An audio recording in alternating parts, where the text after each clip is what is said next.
아니, 빚이 1억 원이 넘는데 어떻게 법원에서 원금의 40%에 이자까지 전부 탕감해주는 결정을 내릴 수 있었을까요? 자, 오늘은 실제 있었던 개인회생 사례를 하나씩 뜯어보면서 이 복잡하지만 아주 흥미로운 과정 속에 숨겨진 비밀을 한번 파헤쳐보려고 합니다. 아마 들어보시면 깜짝 놀라실 거예요. 우리가 전혀 예상하지 못했던 반전이 있거든요. 자, 먼저 이 사건의 출발점부터 보시죠. 신청인이 갚아야 할 총 원금 무려 1억 283만 원입니다. 와, 정말 평범한 직장인이라면 앞이 캄캄해지는 그런 액수죠. 그런데 이 신청인이 법원에 낸 계획안의 핵심은 뭐냐면요. 원금의 딱 60%만 갚겠다는 겁니다. 그럼 나머지 40%랑 그동안 불어난 이자는 전부 면제해달라는 거죠. 바로 여기서 오늘 우리가 풀어야 할 가장 큰 질문이 나옵니다. 아니, 돈 빌려준 사람 입장에서는 명백한 손해잖아요. 그런데 어떻게 법원이 이런 계획을 받아들여줄 수 있었을까요? 이 질문의 답을 찾는 게 이번 분석의 진짜 핵심입니다. 자, 그 답을 찾기 위한 첫 번째 열쇠는 바로 매달 갚아나가는 돈, 월 변제금이 어떻게 정해지는지를 보면 알 수 있습니다. 개인회생에서 매달 얼마를 갚아야 하는지 계산하는 공식은 생각보다 간단합니다. 법원은요, 신청인의 월소득에서 법으로 딱 정해준 최소한의 생활비, 그러니까 최저생계비를 빼요. 그리고 남는 돈은 전부 빚 갚는 데 쓰라고 합니다. 이걸 바로 가용소득 전부 투입의 원칙이라고 부르죠.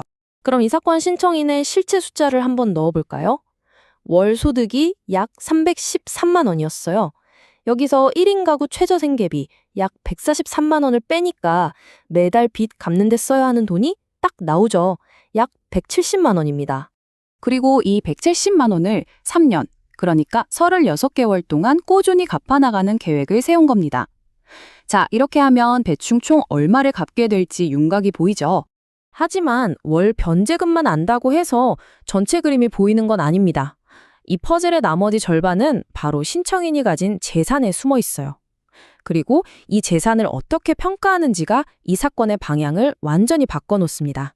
여기서 아주 중요한 법률 용어가 하나 나옵니다.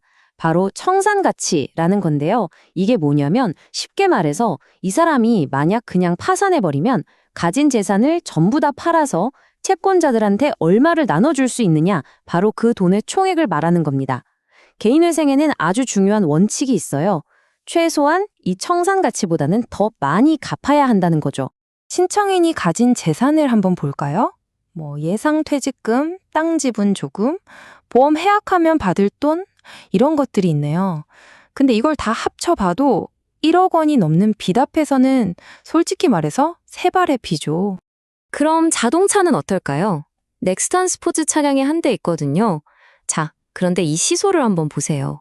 차의 현재 가치보다 갚아야 할 할부금이라는 빚의 무게가 훨씬 더 무겁죠.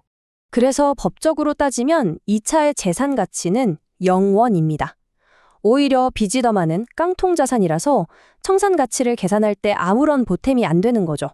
자, 그럼 도대체 이 사건의 핵심은 뭘까요? 진짜 중요한 단서는 우리가 전혀 예상하지 못했던 곳, 바로 신청인의 현금 사용 내역에 있었습니다. 자, 이 그래프를 보시면 사건의 핵심이 한눈에 보입니다. 신청인의 총 재산 가치, 즉 청산 가치가 약 3,840만 원인데 그중에서 무려 74%가 사용처 불분명 현금이에요. 이게 무슨 말이냐면 어디에 썼는지 설명하지 못하는 돈이 2,800만 원이 넘는다는 뜻입니다. 바로 이겁니다. 이게 핵심이에요. 개인회생 절차에서는 금융거래의 투명성은 선택이 아니라 필수입니다.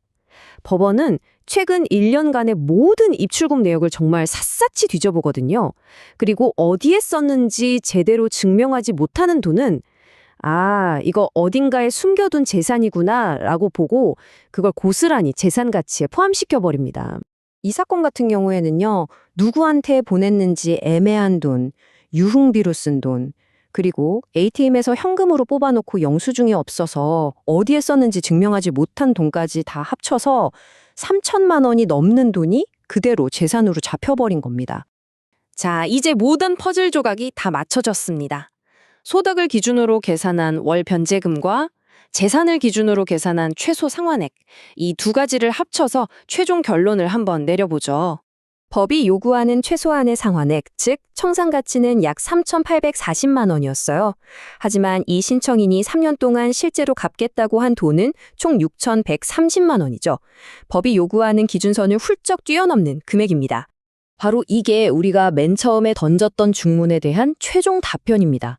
비록 원금의 60%만 갚는 계획이지만 법적으로 반드시 지켜야 하는 최소 기준인 청산 가치보다는 무려 2,300만 원이나 더 많이 갚는 계획이잖아요. 그렇기 때문에 법원은 이게 채권자에게도 불리하지 않다고 판단하고 승인해 준 겁니다. 자, 오늘 사례를 통해 우리가 배운 것들을 한번 정리해 볼까요? 매달 갚는 돈은 내 소득에 따라 결정되지만 총 갚는 돈은 내 재산 가치라는 최저선은 반드시 넘어야 한다는 것. 그리고 가장 중요한 교훈이죠. 설명할 수 없는 지출은 결국 당신의 발목을 잡는 숨겨진 재산이 된다는 사실입니다. 결국 이 사례는 우리 모두에게 아주 중요한 질문 하나를 던집니다. 재정적으로 두 번째 기회를 얻으려면 이처럼 완전한 투명성이 필요하다는 거죠. 만약 지금 여러분이 자신의 금융 기록을 한번 쫙 펼쳐본다면 거기에는 과연 어떤 이야기가 담겨 있을까요?